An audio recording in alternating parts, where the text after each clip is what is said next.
This is the Wealth Junkie Show. Brought to you by CEO Capital Partners, Brendan Dukeman and Will Harvey. Your hosts deliver the daily fix you're looking for with exciting wealth-building secrets and strategies for what's working today. Listen to real-life stories straight from the mouths of some of the hottest, most successful entrepreneurs and financial freedom seekers to fuel your success addiction.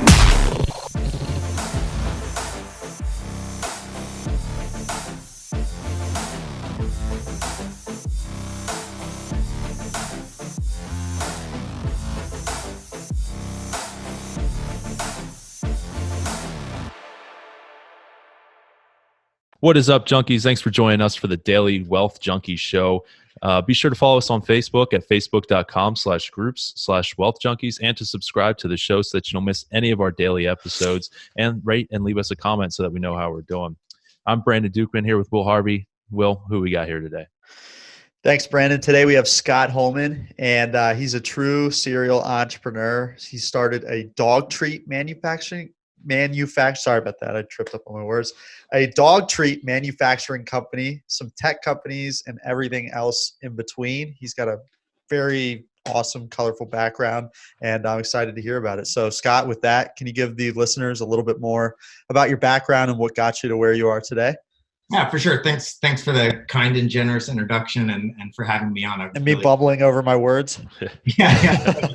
Pull it off. It happens. All these interviews, they start running in. So, yeah. But honestly, I'm honored to be on this. So thanks for including me in this. My background is kind of weird, if I'm being honest. It is entrepreneurship, and it's not specific to any industry. I haven't focused on any one thing other than learning. I probably should have focused on money, but I didn't. The path looks something like dropped out of college. We were talking about it at the San Diego State recreation major dropout. Started a dog treat manufacturing company before it was super, super cool to do like all natural, no preservative, human grade ingredients. We did that and built up a brand called Durango Pet Products. I created a treat for another company called Kong, who was and still is a pretty big player in the pet industry. And it's huge. They ended up acquiring my company because I couldn't keep up with manufacturing as a contract manufacturer, which was cool. I learned a lot through the acquisition, stayed in pet for a while, just inventing dog treats. And then I decided I didn't want to have a business where I had a lot of overhead, where I had to buy equipment like I did with the bakery, have a bunch of employees. So I started coffee subscription, where I was literally in the garage buying coffee beans and pouring them from one bag into another bag, which was great. Funny. It was fun, but the result of that is I ended up with a customer, Dave Mustaine, who one of the founders of Metallica, started Megadeth, and we ended up doing coffee subscription with the name and likeness of celebrities on there. So we had Megadeth coffee and Anthrax and Testament and all these different originally like 80s metal bands. And we also worked with actors and actresses and athletes. And that was fun. What that led to, and I'm abbreviating this journey intentionally, we leveraged those relationships in the entertainment industry. And we ended up starting a social network in the entertainment industry called the Liveline, where artists would create content, either web, audio, SMS, and with that content, we would leverage this technology that we built out with a tech company in Irvine and push it out to their fans. So it was an opportunity to grow the fan base and to monetize the existing fan base of different, what we called talent, because it was not just musicians. Through that experience, I realized that I didn't like the entertainment industry, and I was super interested in tech because my nights were spent at like metal shows in LA, and then my days were spent in Irvine with the software engineers, who were much more interesting to me than the musicians. That led to That's kind of funny. It was the nerds or the so-called quote unquote nerds. You're finding more much cooler than the guys that you think are cool. Which at my current company, which we'll get to, our slogan is "Keep Leucadia." Leucadia is the town that we live in, and we're super proud to be nerds. The entertainment thing, because I enjoyed tech, I ended up representing a couple of offshore dev teams. One was in Ukraine and one was in Pakistan. And I was the American guy running around saying, hey, trust these guys, they do good work. And they did. But what I learned was you're always up against time, language, and culture difference when you're doing offshore development. Mm-hmm. Software development is really, really, really hard under the perfect circumstances, meaning if everyone speaks the same language, in the same time zone, in the same room, it's still difficult because it's this very intimate process that requires a ton of communication. As soon as you add in time, language, and culture difference, it gets really, really difficult. So I started Agency 73, it's what I'm doing now. The idea with what we're doing is, at the very least, we staff here in San Diego solutioning, technical project management, and QA. Whether we do all the dev for that project or some of the dev or partner with nearshore and offshore teams, we decide on a case-by-case basis. But those really important roles where time, language, and culture difference matter a lot, those are all done here in San Diego. So that's where I'm at now. We've got a team of about 11 people. We're a certified Salesforce consulting partner. And then we do a lot of web apps, mobile apps, and websites. And we're having fun. Again, I'm learning a lot. And as long as I'm learning a lot, I'm stoked. As soon as I'm not learning a lot, I'm bored and I'll bail. You never stop learning. That's the key. Yeah, it's so, and in tech, it's easy. There's no reason you shouldn't be learning, especially. Yeah, technology changes literally every day. So if you're not learning, you're behind. Exactly right. So we're having, and even within the Salesforce ecosystem, if we exclusively focused on that, there's still a ton to learn, because Salesforce, if you follow it, is just acquiring companies left and right. Everyone kind of got to learn that technology and how it integrates and how we can use it and provide value to our customers. So we're having a blast. There's 11 of us here. We're in Encinitas, which is just north of San Diego, right by the beach. Nice little lifestyle business. Everybody kind of comes and goes as they please. Really cool environment to work in. At least that's what they tell me. That sounds so like cool. it. What an interesting background. You've done a little bit of everything. You're not like one of those one-trick ponies who's in real estate their whole life, or in whatever, in tech their whole life. Like, you've done a lot of different things. I want to get into all that, but first, when you were in college, why'd you drop out? Why didn't you keep going down whatever path you were on? A couple reasons. Good question. A couple reasons. One, the reason I majored in recreation, which people kind of laugh at that, through high school and college, I loved working with kids. So I was a lifeguard and an EMT, and I worked at different camps, and I taught outdoor education. That's why I majored in recreation. But I learned that as you move up in that field, you end up behind a desk anyways, right? So if I'm behind a desk, I want to do something that's interesting, fast-paced, I'm learning a lot, and makes more money than somebody working at like a city rec department or a camp or whatever. The other reason that I dropped out was I had a job selling commercial printing in college, and I was making really good money. So I thought, if I'm not going to see this recreation thing through to a career anyways, and if I'm already making good money doing this other thing, what's the point? Which may have been short-sighted, maybe not. But it's worked out okay so far. But yeah. College was the right path for me. So you had a plan already, and so your plan was, hey, I'm just going to move forward with this commercial printing, and so plan to be generous. I had a whim. Yeah. So, but you just didn't say, screw it, I'm dropping out of college, I'll figure something out later. You had at least a little backup. I was moving towards something that was already there, not just like entirely. Yeah. Right. Yeah. So you were.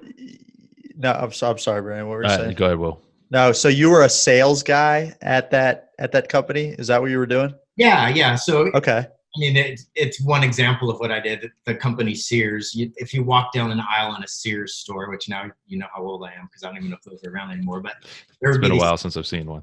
Yeah, they may be gone. I don't know, but they'd have these hang tags sticking off of the shelves. So it'd be like, hey, this is on sale, and there were hundreds of them. So we would typeset those, print those, and ship them to every Sears store twice a week. And it was very, very lucrative because nobody else wanted to do it because it was boring and tedious. But that's the kind of stuff I was doing.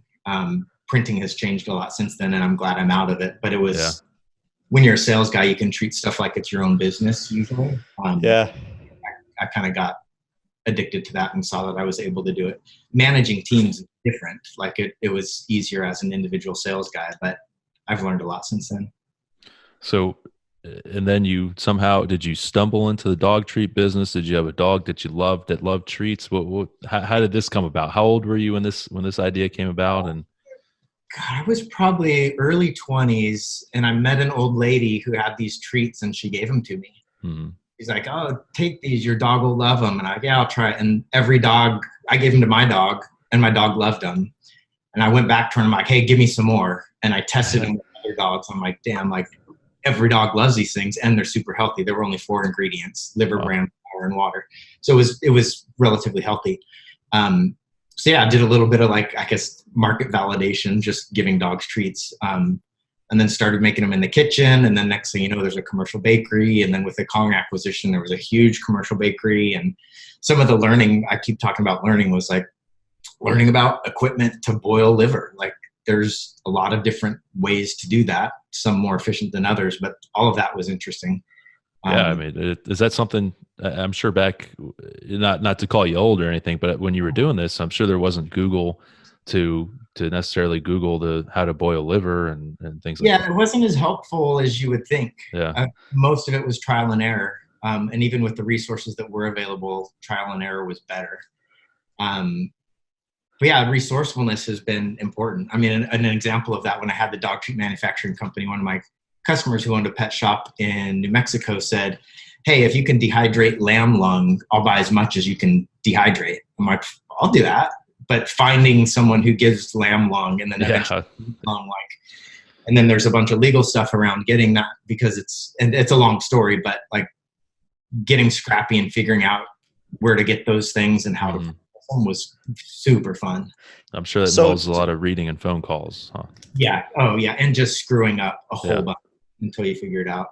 Yeah, tell me this. So you were in the you had the job as the sales guy at the printing company, and were you, when you stumbled upon the lady that gave you the dog treat and then you started testing them out, were you doing that still? Yeah, totally. So Okay. it was a side hustle before people called it side hustles. Like, Got it. sell printing all day long, go home and bake dog treats, and then run around to a few pet stores when you have time and see if they'll sell them. And yeah, so go were you putting your money that you were making from the sales job, were you basically funneling that into the side hustle, into the dog treat? Yep. That's such a cool, I love how people do that. It's what I did as well with real estate. And I think that's anybody out there that's listening that has a sales job and has some discretionary money they're making, that's such a smart lesson. Just pump it into whatever you want your next venture to be. Yep. I totally, there's, even now, like, part of what we do at Agency 73 is help startups raise money through investor relationships that I have. And we even have a pitch night at our office every quarter. And it'd be easy to raise money for what we're doing, but I still like that bootstrap, little scrappy, don't give up equity until it really, really, really makes sense. I'm addicted to that. Even if it's not the smartest thing to do, we're still doing it that way. Yeah, that's really cool. So how did you, once you were doing the dog treats, you just said, "I'm going to take this and try to sell it to some local places"? Yeah. So literally running around the pet store saying, "Hey, try these treats, give them to a bunch of dogs. I'll come back next week and see if you want to place an order." It started with one pet store. I think the first one was locally here in Solana Beach, and they probably bought like 6 units, and we ended up going to trade shows and just getting it out there. And we got to where we were private labeling for Trader Joe's. We got an order into one region of Costco, Petco, PetSmart. It just grew. I mean, it was a lot of work, but it was a good product. And I did not know what I was doing for sure. Mhm. Like, if I were to do that business again today, it would look considerably different. But to me, it sounds like you found a product or idea that worked, and you went with it, and you said, "You know what? I'll figure it out as I go." But I believe in this product, and it's showing success. So it's, you don't need to know all the answers of how to do things. It's kind of what it sounds like from your end. I didn't know the answers to half the things I was doing, but I figured it out. Yeah, they come to you along the way. Yeah, And that's still the case. Even though I'm an old guy now with a bunch of this experience under my belt, I still am figuring stuff out on the fly. And I fortunately have a brilliant team at Agency 73. So I can depend on them for a lot of that stuff now. That's neat. And you mentioned that you got to the point where you were acquired, right? Yeah. So my buddy worked at Kong. He actually had sold his business to Kong. And he's like, hey, what about consumables? And so I sent him a prototype of this Kong shaped dog treat. For those who don't know, it's like a snowman shape. Sorry, my dog. That's okay. Usually during some of the episodes, my dog is barking in the background. So yeah, we're dog friendly. Brandon's glad that he's not the guilty one here. Yeah. The dog. Yeah. Knock on wood. He might start barking here soon. Funny. Yeah. I made this prototype and sent it to them, and it was designed so that when you squeeze this Kong toy, you put the treat in and it locks in the largest diameter. So the dog bites off part of it, the rest falls in, so they engage with the toy longer. But more importantly, Kong is now selling consumable products instead of these dog toys that last forever, right? So you buy a Kong toy for your dog, you don't need one for another year because they're so well made. Mm-hmm. You buy these, what we call Kong snaps, these treats, and you blow through a box in a month or 2 weeks, and you just got to keep getting them.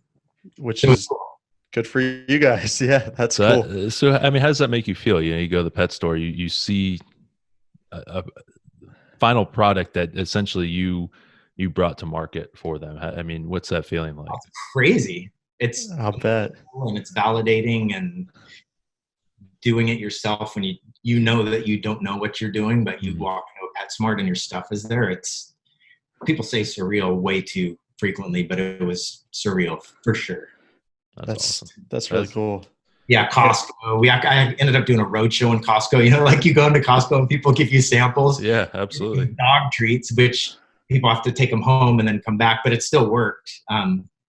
Being able to like stand next to my product, pallets of my product in a Costco. We did a few Costcos around Denver. It's amazing. Like that's wild. Yeah, it's cool. Yeah, that is cool. So what they ultimately bought you guys. So how did that happen? Yeah, and again, I didn't know what I was doing.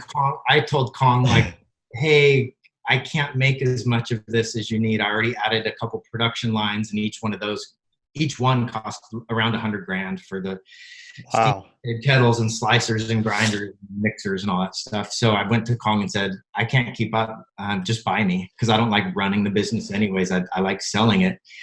So they bought it, and I stayed on with them for a while, inventing dog treats. So the deal was like, if I invent other treats and they put them into their distribution, I get some residuals on that. So I worked away at inventing other dog treats and putting them into Kong's distribution, which was also super fun. But it took the burden of like, I very generally split people up into opportunity creators and opportunity managers, and I'm good at creating them and I suck at managing them. So it put the management onto Kong's shoulders and allowed me to just keep creating new opportunities. In this case, it was products under an existing brand. But that's a much better spot for me to be than trying to manage stuff. I'll bet you found a lot more hours in the day once that happened. When you didn't have to put out fires with management, and most entrepreneurial people suck at management. It's just kind of the way it is. Totally. That's really neat. Did people ask you what you did, and you just say, I invent dog treats? It's funny. Like people didn't, like some business people understood the gravity of the pet industry because it's massive, but for people that don't get the business implications of that, it's silly. I mean, before this, if someone would tell me I invent dog treats, I would have been like, okay, that's I'd be like, I'll cool. keep you in my prayers. Yeah, but but listening to that, I mean, it makes sense. It's such a huge industry. I mean, people probably love their pets more than they love their kids, and so yeah. I mean, that was the joke, right? So because we were kind of doing the all natural thing. It's like our customers would buy Coke and Cheetos for their kids, but only like this human grade all natural organic grass. That's hilarious. For their pets. But it's true. Like what you're saying is absolutely true. So that all started early 20s, and that lasted, I'm sure, several years. Is that? Yeah, I think I sold that probably around 2003 or 4. Okay.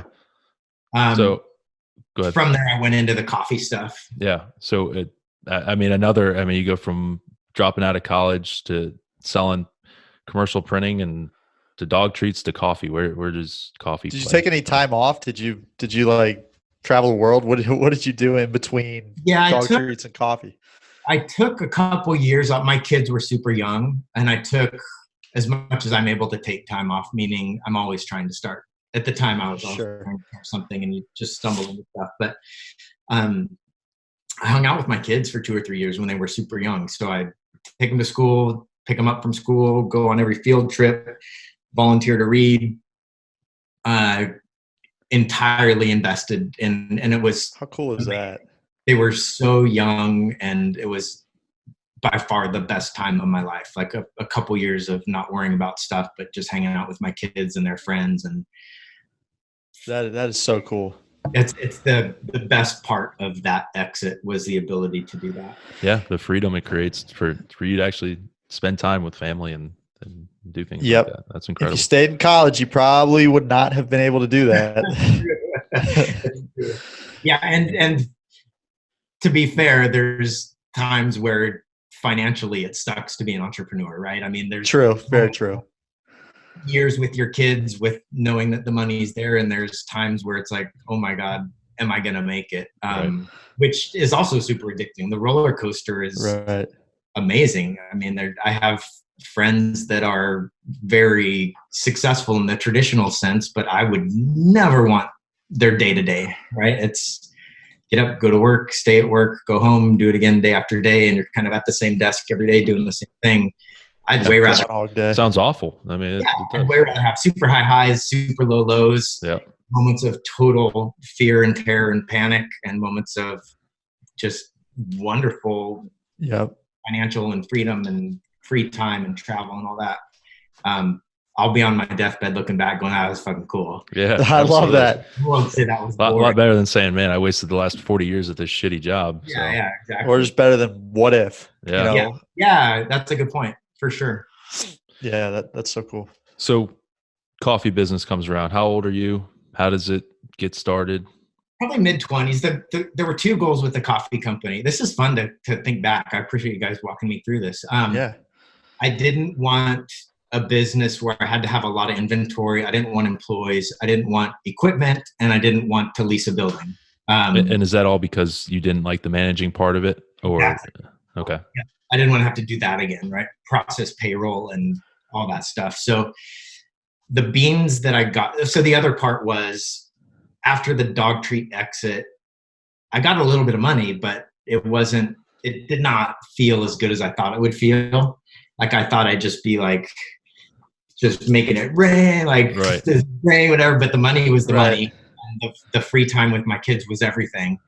But realizing that money isn't what drove me. So the coffee thing was using that as a platform to raise awareness for nonprofits, raise money for nonprofits, and what we call creating hands-on opportunities for our customers to engage with nonprofits. So what that looks like, the raising money, a portion of every sale goes to a nonprofit.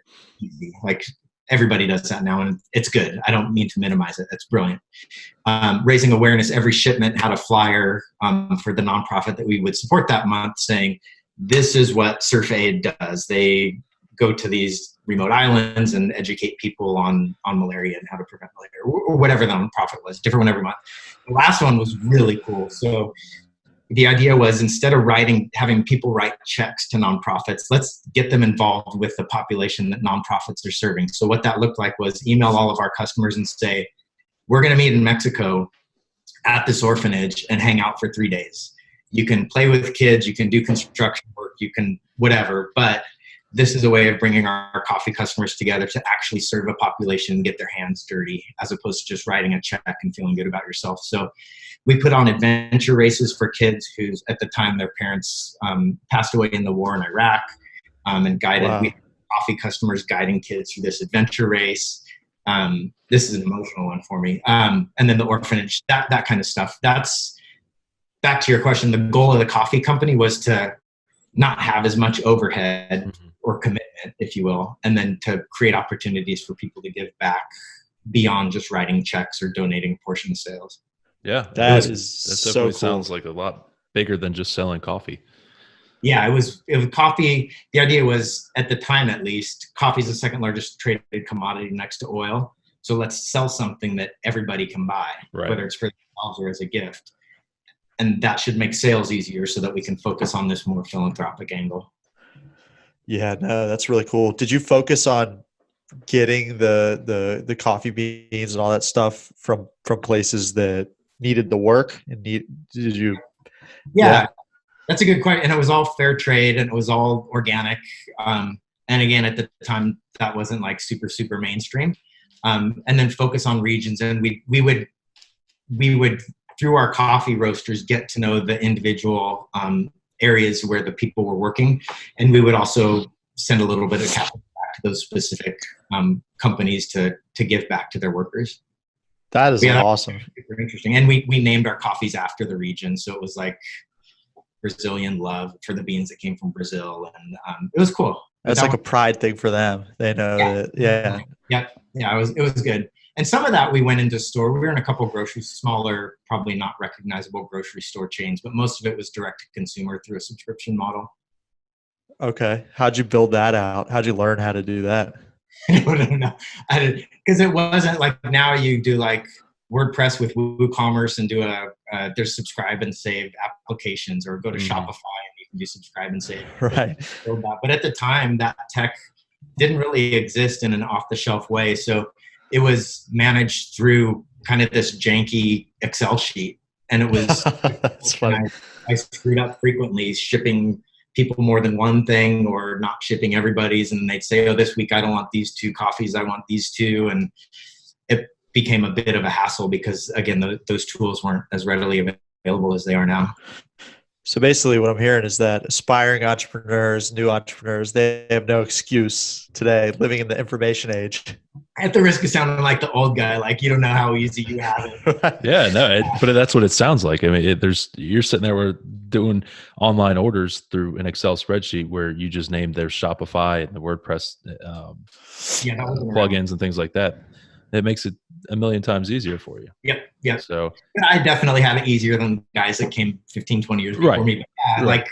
But you got it done. You had to figure stuff out more back then than you do now. So you mentioned that you kind of teamed up with some of these 80s bands to kind of influence the coffee a little bit. Talk about that experience, how you got connected with, with these big name bands. I was doing a fundraiser. I was selling coffee at a kid's soccer game, like in my hometown. It was a small town, and it's like, oh, we'll go sell some coffee and donate the proceeds back to this soccer league for kids. And while I'm there, I recognize this guy, and it was Dave Mustaine from Megadeth. And when I was a kid, he had a video that I loved, so I totally recognize him. So we're hanging out, and he subscribed to our coffee, and I was shipping it to him every month. And he lived in our little town, and one day he called and he's like, hey, what do you think about doing this for the Megadeth fan club? I'm like, yeah. So we did a Dave Mustaine coffee and then the other guys in his band. And then we would do it for the other bands that he had known forever. So we did, like, the guys at Anthrax were super cool, Scott Ian and Charlie Benante, and we just get name and likeness for them. The challenge there, I mean, one of the things I learned there is a lot of the merch companies and entertainment lock down the name and likeness of artists for everything, whether you're printing a hat or a coffee mug or whatever. So we had the legal stuff, which I can't stand legal stuff, is like, go get written permission that, the merch company's not doing bags of coffee, so we're allowed to do the name and likeness of people on the coffee bag. That sounds like a headache. Oh, it's so bad. Yeah, man. I learned a lot, right? It was I just like working, getting stuff done. That doesn't feel as productive as selling more stuff. Yeah, dealing with the legal, all the spider web and all the crap that you have to. Yeah, you're spending a lot of time and a lot of money, and it sucks. I guess it's important. My lawyer tells me that stuff's important, but right.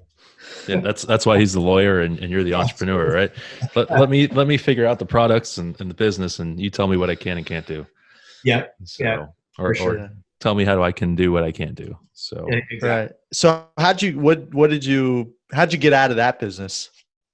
I got out of that because as I got more into the entertainment world through those relationships with Dave Mustaine, we got to a point where like we should do something in tech. Like there's artists that can get content out there and it would be consumed before. Again, this is before artists were pumping stuff out through their existing social channels at the scale that they are now. So we decided let's focus on tech. So that coffee company continued running. We just handed off to somebody else to run, which again with me was fine. I started it and that was cool. My brother was actually the CEO of a tech company who had the technology to do what we wanted to do, which was, I mean, if you want more details, feel free to cut this out if you don't want to, but artists would call in and leave an audio blog. So, hey, this is Scott Ian with Anthrax. We just played a show in Australia. We'll be in Japan tomorrow, whatever he wanted to say, right? And there wasn't very rarely a call to action. It was just fans getting content. As soon as they hung up that call, it would send a text message, which at the time was pretty cool that you could do that. Send a text message to the fans that were opted into this and say, Scotty and from Anthrax just recorded this, listen to it now, and you could click in the text message, call and listen. It would also publish that audio file to the website, so all of the content was in our website. It was interesting. So that's where transitioning from coffee into this entertainment industry social network came into play. Wow. That's an awesome connection to have. I mean, you build it from one brand and just kind of transition it over into a new one. So Yeah, it was pivot. Definitely more about the people, right? So you get those relationships, which is kind of the theme of my entire career, is the people that I've been fortunate to surround myself with. Just share ideas and decide who's the best at running with it and let them do it. Your net worth is your network, right? Yep, that's right. So now you're on to Agency 73, and is that a company? That's a company you created, correct? And or partnered on? Yeah, I started it and I swore I'd never have a partner. Yeah. And I met this guy through a friend. His name is Strider. And Strider was transitioning out of an enterprise, pretty high level tech job. And he was in San Diego, but commuting to the East Coast and just kind of tired of that. So he was looking for what his next thing would be. So a friend introduced us. We sat down for breakfast and I said, here's what I'm going to do. I'm going to stop representing these offshore teams, start my own agency because of the time, language, and culture difference thing. I know it's going to work because my customers are asking me to do it. I don't want to partner, but if you want to be my CTO, we can talk about that. And he said, yeah, cool. Let's talk about that. Breakfast ended because I had to go to a meeting at Intuit, which is one of our clients. And I said, hey, come with me. We go down to Intuit. Strider gets at the whiteboard and just blows everybody's mind. So we leave that meeting and I say, will you be my partner? State your words a little bit. Yeah, for sure. Like silly me for thinking I could do all of this. I probably could, but I'd be exhausted. Strider's insanely good at what he does. He's got the technical chops. He's fun to be with. He writes really well. So when it comes to like writing requirements and all the stuff that's important before writing code, he's great at that. So Strider and I are partners in Agency 73. We started very broadly software engineering, right? Custom software development, which is every tech stack, language, library, framework, engagement model, and that's too broad. We took the first 2 years to say, what do we enjoy? Where are we learning? Where do we provide value? Where do we make money? And we had done a handful of Salesforce projects and we were really good at them. The margins were great, tons of value to our customers. So we went through this, it's about a 3-month process of becoming like a registered Salesforce consulting partner where Salesforce says, they look at you in more detail than I thought they would. And now we're registered and we'll be moving up from like partner to silver, gold, platinum. What do they look at?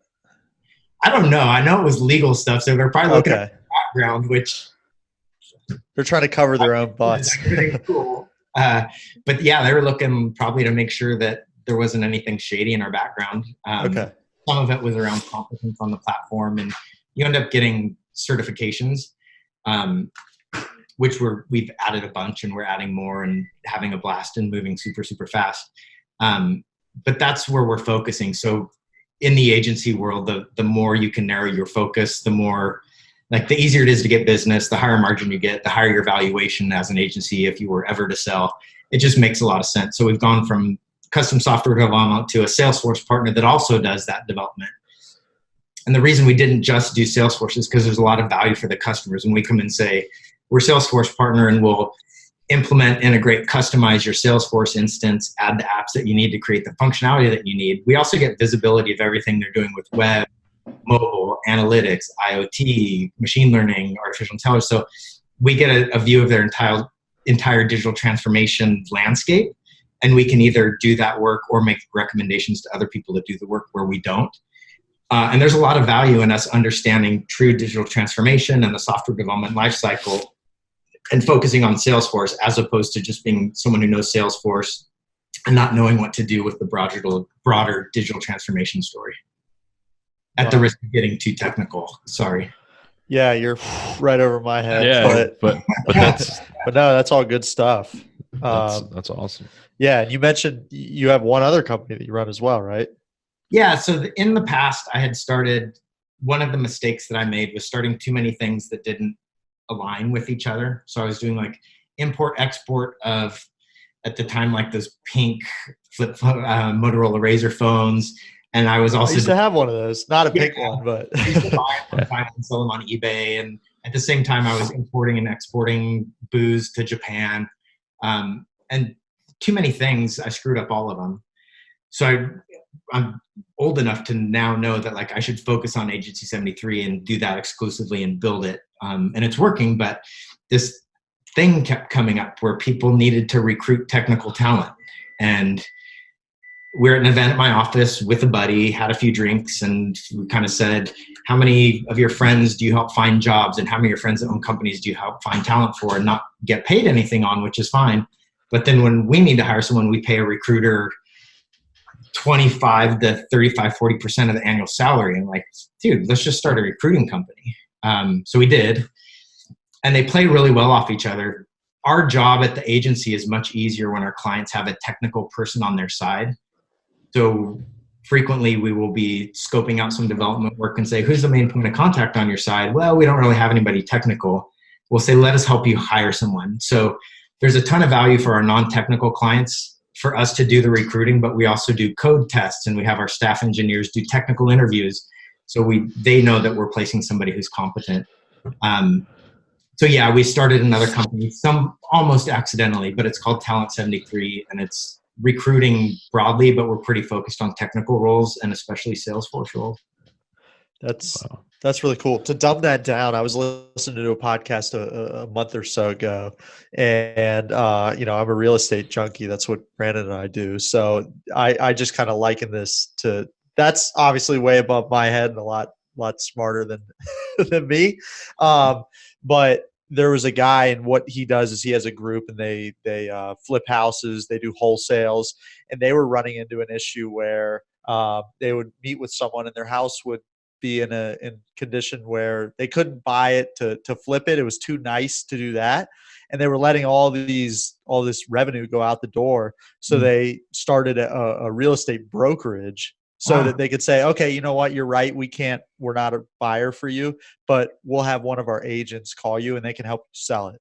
Yeah. And that's how they were able to capture that. So that's very similar.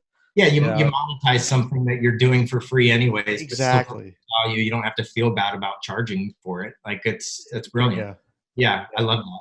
Yeah, exactly. And that's good stuff. So I've got a quick off-topic question. What is there a significant meaning behind 73, or is it just sounds cool? Or no, it's 73.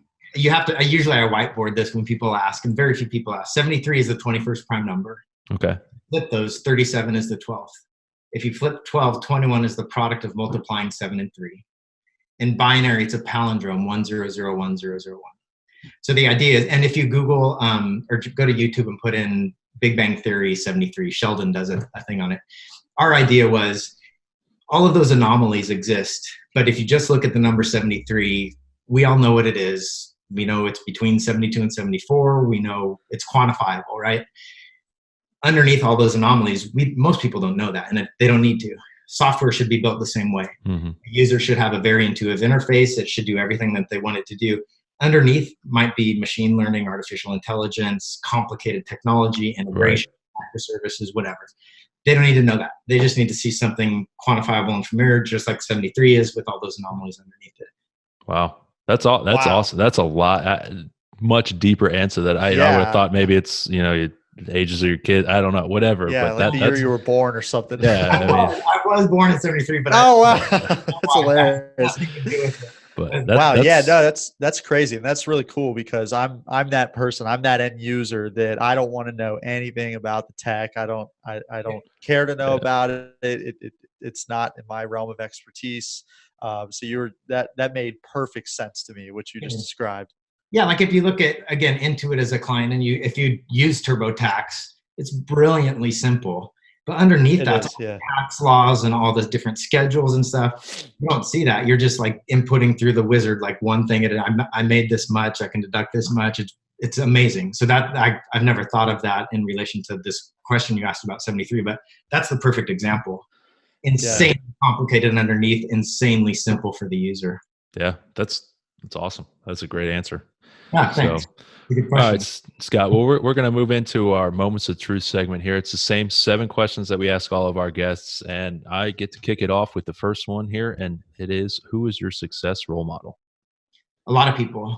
I could go on and on and on. What comes to mind when you say that this time, and I'd probably answer it differently every time, a buddy of mine, Danny DeMichelle, who has been wildly successful in business, but is focused on his family. He invests in relationships when there's nothing in it for him, gives me a ton of his time as an advisor, but a brilliant business guy. Like he's about my age. If I can keep an eye on him and focus on being more like that, that would be great. Very cool. Awesome. But the longer version of that is I have a lot of amazing advisors around me who give me their time for nothing. That's important because you take a piece from everybody. Yeah. Surround yourself with, this is what I've done, surround myself with people smarter than me. That's what I've always tried to do. Yep. So for sure. What's your biggest success? Family, for sure. Nice. Nothing to do with business. Having a family, investing in a family, having good relationships, having the freedom to bail work and take my kids to the beach. Like, how old are your kids now? I have 2 kids that are 18 and 20 and stepkids that are 7 and 5. Oh, nice. Okay. That's awesome. Yeah. So you kind of got 2 phases. You got started over, which wasn't the plan, but I'm so lucky. I met an amazing woman and she has 2 That's great. It wasn't at all in the plan, but that's the other cool thing is the plan's kind of bullshit anyways. Like, nothing ever goes as planned. And it just never works out. Success, you could have the perfect plan planned out and maybe one part of that plan will work out. Yeah. It's not even work. It's the Mike Tyson quote. Everybody has a plan until they get punched in the mouth. Yep. That's right. Yep. For sure. So what does a typical day for you look like? Get up early, hang out What time's early? Anywhere between 4:30 and 5:45. Oh yeah, that is early. Usually closer to 5:45 if I'm being honest. Kind of clear my head, do some breathing exercises, have some coffee, take the dog down to the beach, enjoy time with my wife and kids, go to CrossFit, usually several days a week. After CrossFit, jump in the water for a swim or a surf, get to the office around 8:30. After having done some work at home, honestly. The best use of my time is being outside of the building.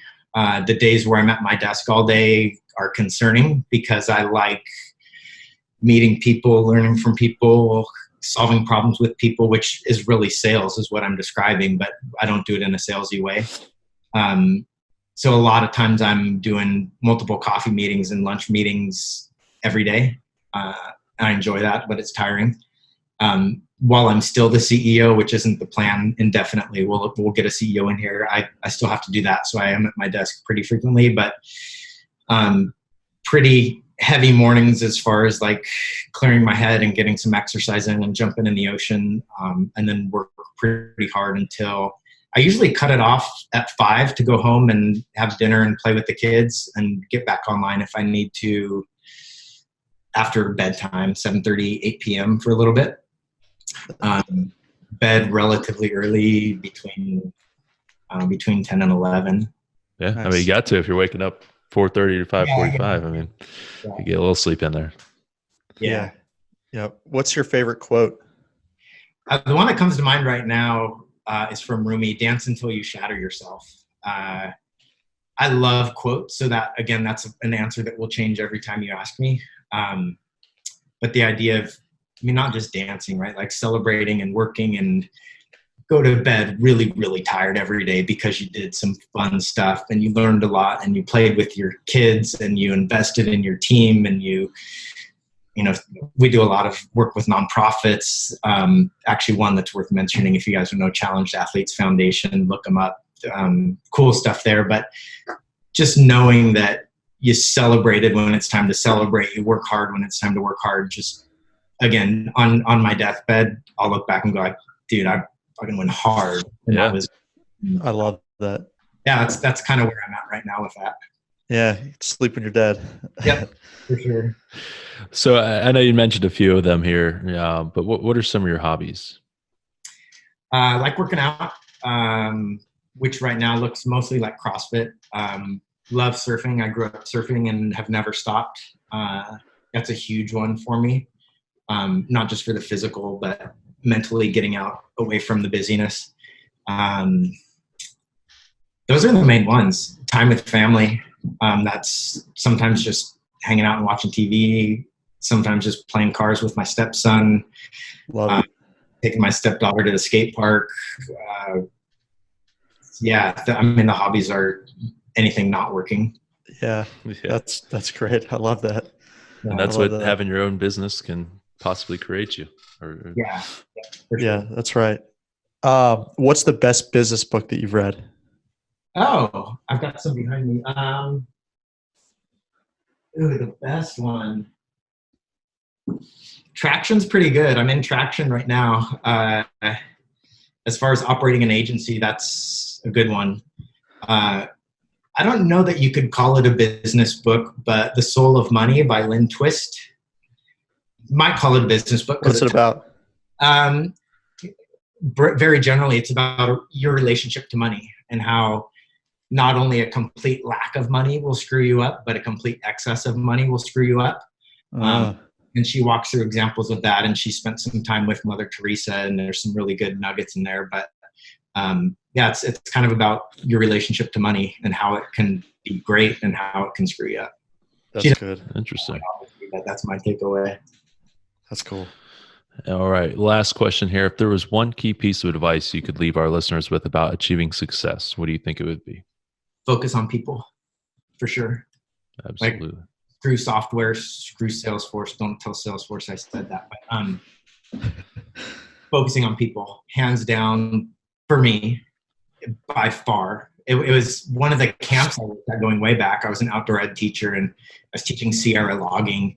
And I was so focused on like building the class and the curriculum. And the guy who was running, his name was PK Kurth, pulled me aside and said, people over program. Like, it's not about teaching logging and the different roles in logging and the history of logging. It's about these kids that you're teaching this to. So blow off the next logging class and go play broom hockey with the kids.